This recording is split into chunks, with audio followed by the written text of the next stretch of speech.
Bachar el-Assad, accueilli en héros dans cette école de Damas. L'une de ses rares apparitions publiques à l'occasion de la journée des martyrs. Alors que son régime serait au bord de l'effondrement, que son armée ne cesse de perdre du terrain, le président syrien affiche une sérénité à toute épreuve.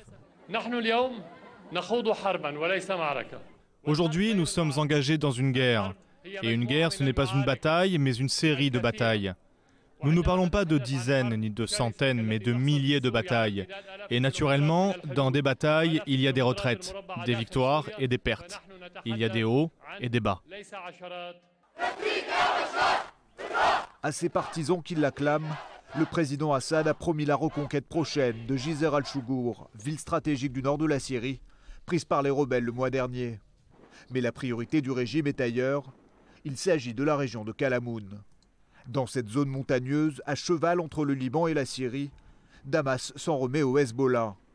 Depuis 2 jours, l'organisation chiite est harcelée par les djihadistes du groupe Jobat al-Nosra. En témoignent ces images du front diffusées par la chaîne de télévision Al-Manar. Des escarmouches qui auraient coûté la vie à près de 5 commandants du Hezbollah, plus que jamais pris dans le bourbier syrien, même si lui aussi inflige de lourdes pertes aux rebelles islamistes.